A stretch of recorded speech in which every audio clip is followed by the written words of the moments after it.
Greetings, this is Dr. Hariharan from Chenkotai. ஆயுர்வேத மருத்துவ சிகிச்சையில் அறுவை சிகிச்சைக்கு பரிந்துரைக்கப்பட்ட எத்தனையோ நோய்களுக்கு மருத்துவ சிகிச்சை மூலமாக தீர்வுகள் சொல்லப்பட்டிருக்கிறது. அதை மருத்துவ சிகிச்சை மூலமாக நாங்கள் குணமாக்கி இருக்கிறோம். அதற்காக அறுவை சிகிச்சை தேவையில்லைன்னு நான் இங்கே கூற விரும்பலை. இந்த பிகினிங் ஆஃப் த எயில்மெண்ட்ஸ் இல்லை ஒரு பெரிய அளவுக்கு காம்ப்ளிகேஷன் இல்லாத அந்த மாதிரி நோய்களுக்கெல்லாம் மருத்துவ சிகிச்சை மூலமாகவே எளிதாக தீர்வு கிடைக்கிறது. குறிப்பாக சொல்லப்போனால் தண்டுவடத்தில்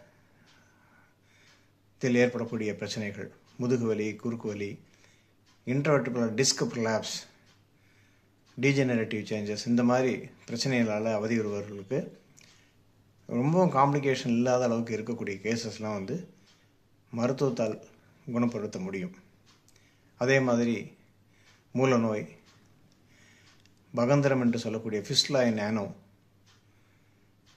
அதே மாதிரி ஹைட்ரோசீல், வெரிகோசீல், ஆரம்ப கட்டத்தில் இருக்கக்கூடிய இங்குவைனல் ஹெரனியா, அதாவது குடலிறக்க நோய் போன்றவற்றிற்கெல்லாம் மருத்துவ சிகிச்சை மூலமாகவும் அவர்களுக்கு நாம் சொல்லக்கூடிய மருத்துவ அறிவுரைகள் மூலமாகவும் நாம் முழுமையான குணத்தை பெற்றுத்தந்திருக்கிறோம்.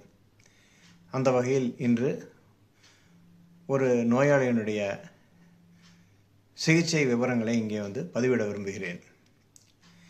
அந்த நோயாளிக்கு 36 வயது. அவர் திருச்செந்தூர் பக்கத்தில் உள்ள ஒரு இடத்துலேருந்து வராரு. அவருக்கு நிறைய இஷ்யூஸ் இருந்தது. அவருடைய டாக்குமெண்ட்ஸ் படி, ரிப்போர்ட் படி, பைலேட்ரல் இங்குவைனல் ஹெரனியா, அதாவது முக்கி இருக்கும்போதும் இருமல் செய்யும்போதெல்லாம் 2 சைட்லேயும் குடல் இறக்கம்.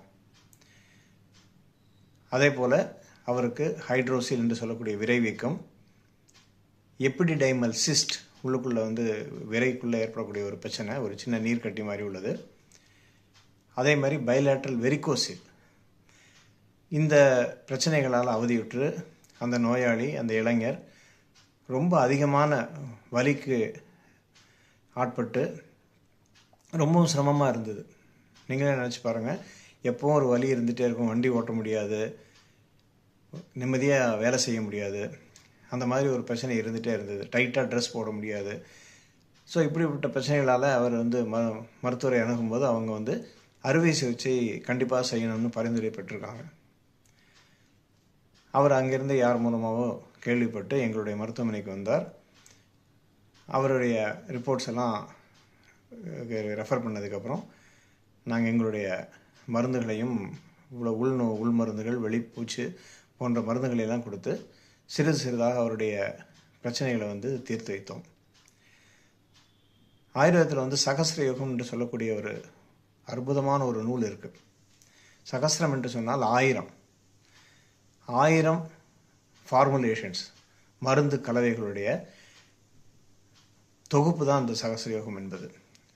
எண்ணற்ற கஷாயங்கள், மாத்திரைகள், பொடிகள், லேகியம், நெய் போன்ற பல்வேறு மருந்துகள் மெயின் கிளாசிக்ஸ்லாம் இல்லாத அளவுக்கு இருக்கக்கூடிய பழைய கிரந்தங்கள்லேருந்து எடுத்த பல மொழியில் இருக்கக்கூடிய விஷயங்கள்லாம் கூட அதில் கிரந்த லிபின்னு சொல்லுவோம், மணிப்பிரவாள மொழின்னு சொல்லுவோம், தமிழ் மலையாளம் கலந்தது, மலையாளம் சம்ஸ்கிருதம் கலந்தது போன்ற பல்வேறு பொக்கிஷங்களை தொகுத்து அந்த சகஸ்ரயோகம் என்ற நூல் உருவாக்கப்பட்டது. அது ரொம்ப பழமையான நூல். அதில் தேடி எடுத்து உள்ளி வெட்டுடுகாதி என்ற ஒரு கஷாயம், மிகவும் சிறந்த மருந்து. அதையே மருந்து கம்பெனிகளால் தயாரிக்கப்படாத ஒரு மருந்து. அது அந்த உள்ளி வெட்டுடுகாதி கஷாயம் என்ற மூல மருந்தைத்தான் நாங்கள் இவருக்கு பரிந்துரை செய்தேன். அதோடு இங்குவஜாதி சூர்ணம், சுகுமாரம் கஷாயம் போன்ற மருந்துகள்லாம் நிறைய கொடுத்தோம். வெளிப்பூச்சுக்கு கருத்தலேபம் என்று சொல்லக்கூடிய ஒரு மருந்தும், அதை விதையில் வலி இருக்கக்கூடிய இடங்களில் தடவிட்டு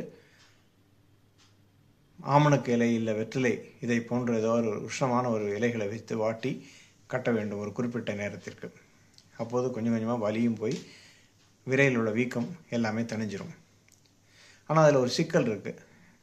அதை மருந்தையும் கட்டிட்டு வெளியில் போகும்போது அந்த உஷ்ணத்தினால சில சமயம் வெளியில் வந்து அல்சர்ஸ்லாம் வரும்.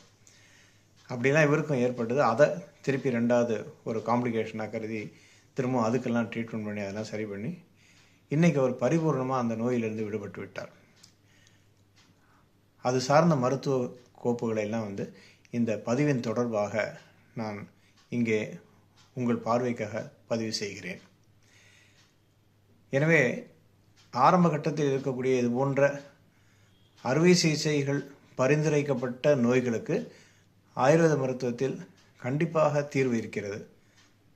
ஆனால் அறுவை சிகிச்சை தான் செய்ய வேண்டும் என்ற கட்டத்தில் நாம் அதற்கு ஒருபோதும் தயங்கியதில்லை. அவர்களுக்கு சரியான வழிகாட்டுதல் மூலமாக அறுவை சிகிச்சைக்கு நாங்கள் பரிந்துரைக்கிறோம். அதே போன்று எளிய அறுவை சிகிச்சைகள் வந்து ஆயுர்வேத மருத்துவத்தில் கூறப்பட்டுள்ளதை நாங்கள் செய்யவும் தவறுவதில்லை. எனவே நண்பர்களே, நான் மேற்கூறிய இந்த நோய்களில் வந்து ஏதாவது அறிகுறிகள்லாம் இந்த மாதிரி இருந்ததுன்னா ஆரம்ப கட்டத்திலேயே நீங்கள் ஆயுர்வேத மருத்துவத்தை அணுகி உங்களுக்கு ஒரு தீர்வை பெற்றுக்கொள்ள வேண்டும் என்று இந்த பதிவின் மூலமாக வலியுறுத்தி வேண்டி கேட்டுக்கொள்கிறேன். நன்றி, வணக்கம்.